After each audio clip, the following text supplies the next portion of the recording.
మా ఫ్రెండ్ మంచి ఫోటోగ్రాఫరు. ఆయన టీంలో ఒక 20-25 మెంబర్స్ ఉంటారు కింద. అయితే మామ ఇలా చిన్న ఫంక్షన్ ఉంది, హల్దీ పోయేద్దాం పారా టైం పాస్ అంటే సరే అని చెప్పి వచ్చినాం. ఎక్కడ ఇది వరంగల్ అనమాట. ఇక్కడికి వచ్చిన తర్వాత ఈ హెల్దీ ఉంటుంది కదా, ఆఫ్టర్నూన్ 11:30-12 అవుతుంది అంతే. పెళ్లి కొడుకు డైరెక్ట్ పక్కకు పోయిండు, గోడ పక్కకు పోయి బ్యాంచ్ 100 పేపర్స్ తీసి ఒక 90 వచ్చిండుగా. అరే నువ్వే మనిషి ఉన్నవరా అనుకున్నా. సరే అని చెప్పి సైలెంట్గా ఉన్నా.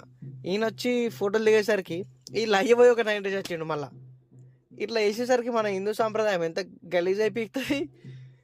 ఆ చూసేవాడు కూడా ఎంత గలీజ్ అనుకుంటారు. అరే పెళ్లి పెట్టుకుని తెల్లారితే పెళ్లి పెట్టుకుని వచ్చాడు తాగుతాను అనుకుంటారు. ఇదే విషయంపై అమ్మాయిలకి తెలిస్తే వీని వాల్యూ ఉంటుందా? తాగుతాడనే పేరు వస్తుంది. తెలంగాణ అంటే తాగుడే తినుడే.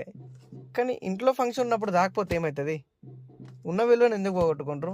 మళ్ళీ ఇతని జాబ్ ఏఈ అట, మన ఎలక్ట్రిక్ డిపార్ట్మెంట్లో, కరీంనగర్ జిల్లాలో. అది ఇజ్జత్గా సవాల్. నేను చూసి పిచ్చోని అయిపోయినా. వాళ్ళ డాడీ హమాలి జాబ్ అట ఏదో. ఎందుకన్నా ఇజ్జత్ తీసుకుంటున్నా నాకు అర్థం కాదు. పేరు చెప్పాలనుంది కానీ చెప్పలేకపోతున్నా. ఆయనతో ఉండే ఎంప్లాయీస్ అందరూ వచ్చిర్రు, వాళ్ళు కూడా తాగుతారు పోయి.